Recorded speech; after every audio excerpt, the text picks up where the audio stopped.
Hey guys, I hope you're well. Boy, I'm out of breath just for no reason, just because I'm making this video. I'm nervous as shit. We're not going to talk about the laptop, nor are we going to talk about Blitzen. We're going to talk about very classy. Now, ignore the top. You don't care about my dinner proposals for my son. Let me reposition you. We want to talk about what's down here. Hang on, guys.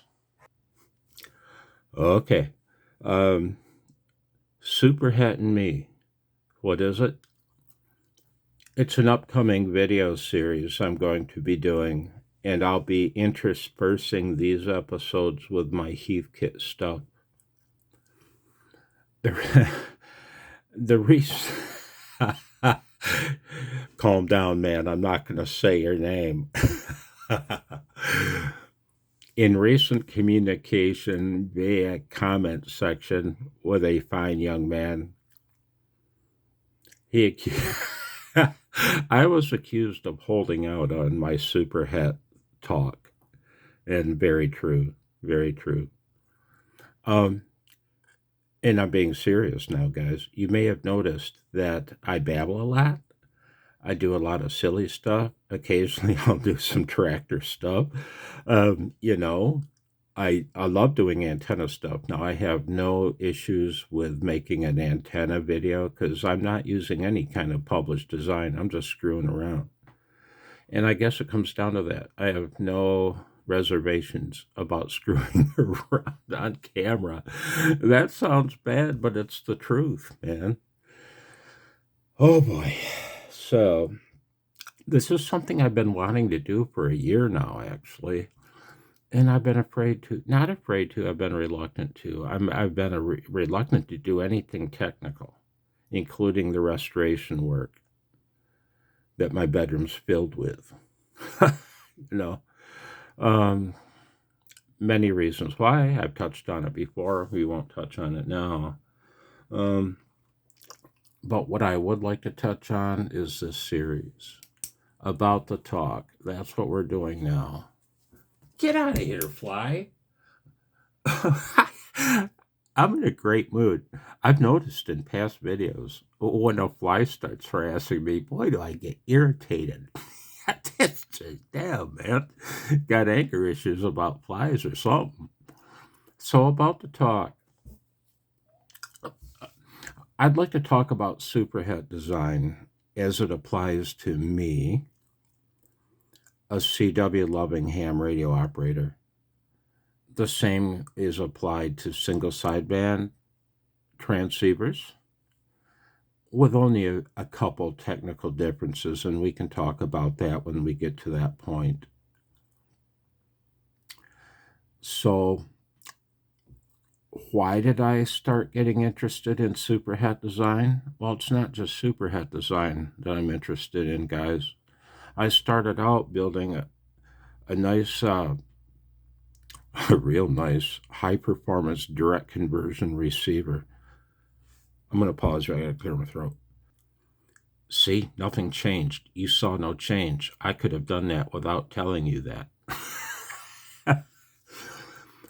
I saw an article in a QST magazine back in around 1991, I think, maybe. Right around in there, man. 90, maybe. The article was by a very frequent contributor to QST by the name of Roy Llewellyn, W7 Echo Lima, W7EL.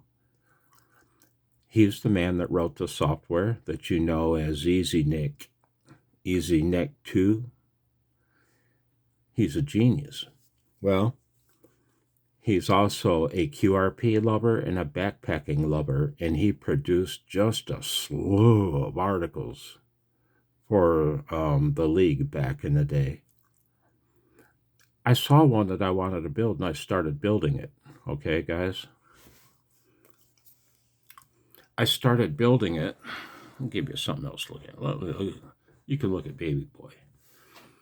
I started building the article. I'm going to touch down here, brighten things up, I hope, a little bit. There we go.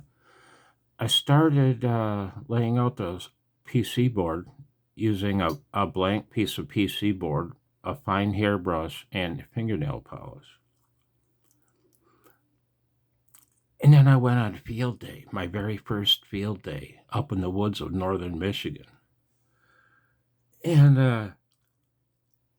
I almost fell out of my chair when out of the soup in the middle of the night came the call W7EL. You know what I mean? After I got done shitting my pants, you want to talk about a shaky fist? Shaky fist.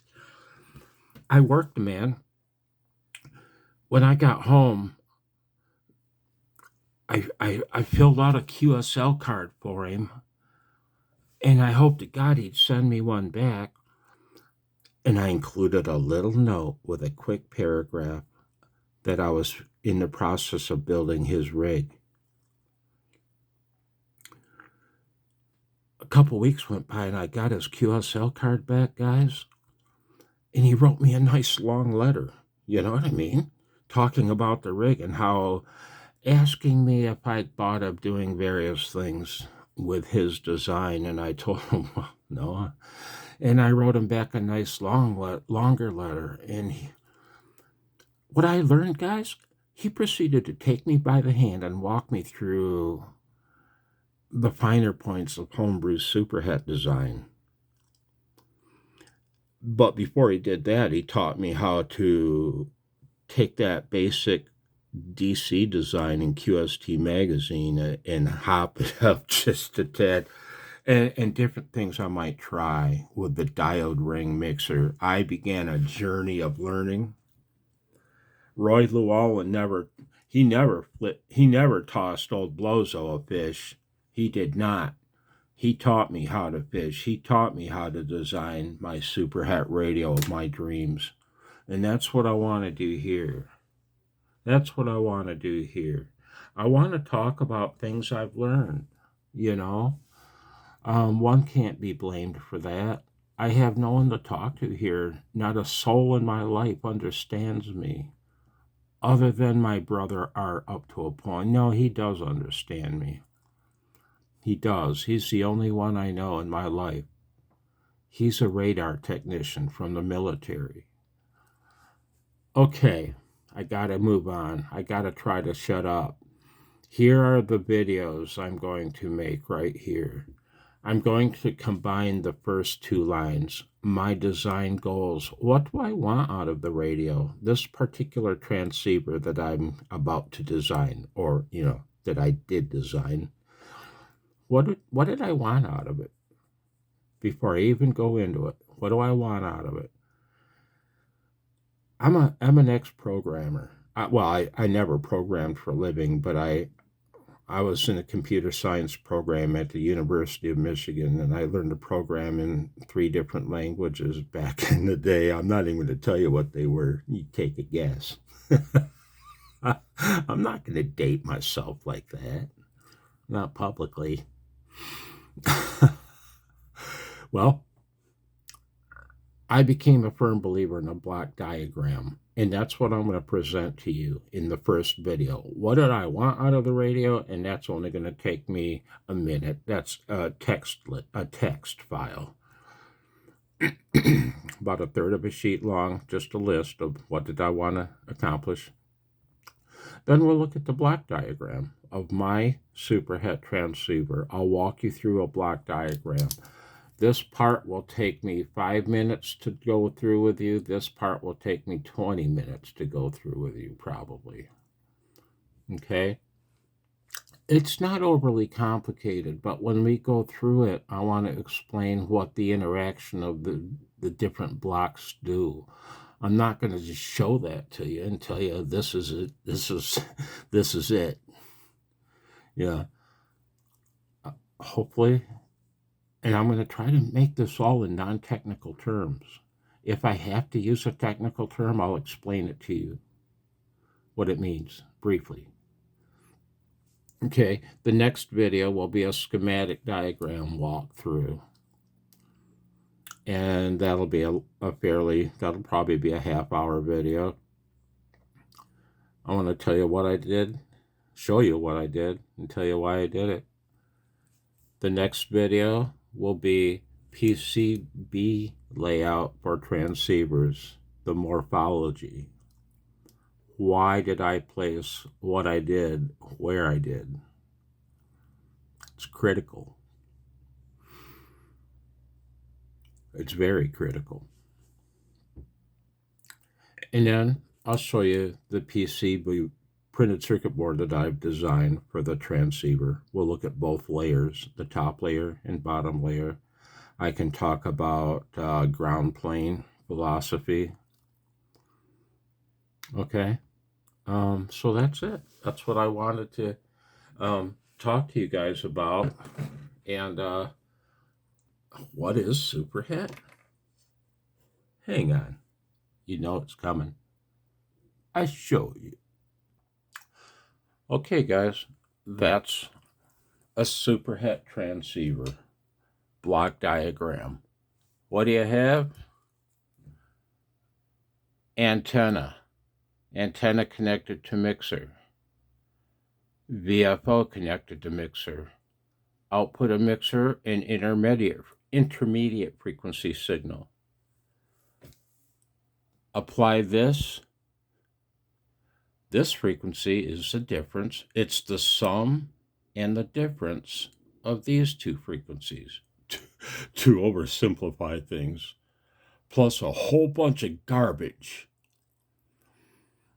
Now it's the sum and the difference plus and minus this frequency, the sum and the difference plus and minus this frequency, and then the sum and the difference of those two frequencies, and it turns into a pile of garbage.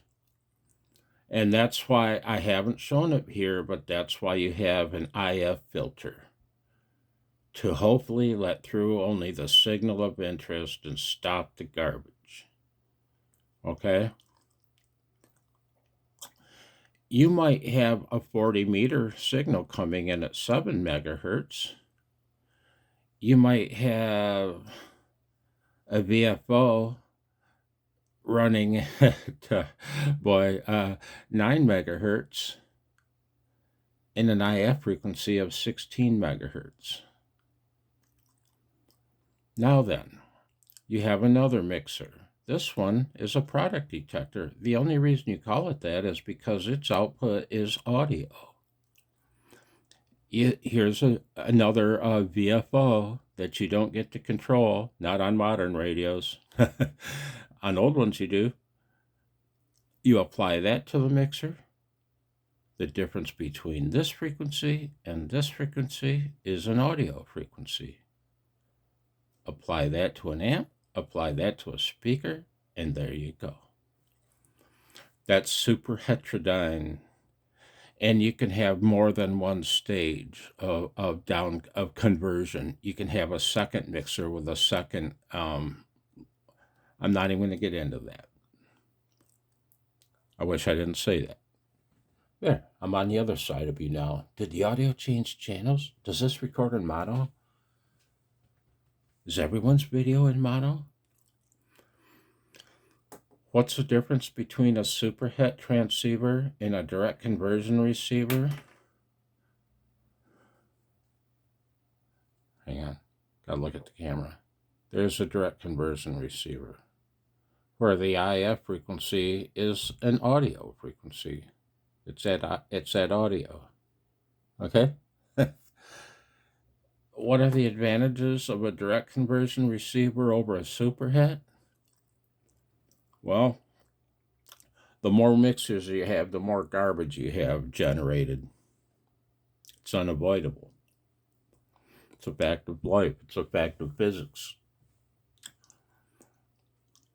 You've got enough crap generated by this mixer. The fewer stages of mixing you have, the better, in a lot of ways. And a direct conversion receiver only has one stage of mixing, with audio at the output. That's why they call it direct conversion. It directly converts RF to audio. Okay? A lot of early cell phones used direct conversion receivers.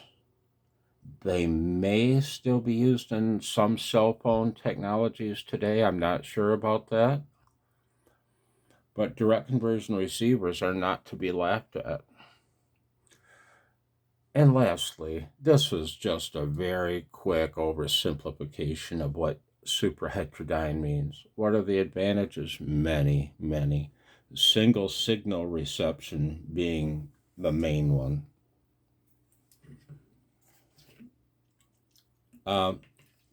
Who invented superheterodyne methodology? Edwin Armstrong, of course.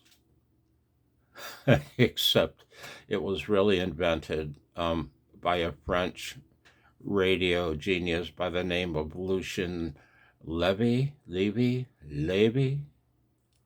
Can't say his last name. Not saying Edwin Armstrong tried to rip him off or beat him to the prize or anything. It's like many inventions; they were co-invented by many nations at the same time or very close to the same time, because the state of technology marched ahead worldwide. And when, you know what I mean? And that's how it is. That's how it goes, man. So anyway, hang on. I pick you up on the tripod. I'm going to grab the tripod. So that's my babble for now. It's a shot over the bow. It's a warning of what's to come. And really, I'm being serious about that, man. It may not be your cup of tea. If not, look at this, man. Look what Link's blows it goes through. I enjoy using my garbage. Anyway, man, I hope you're well. I hope things are going swimmingly for you. And, yeah, I'll talk to you soon. Okay? Take care. Bye now.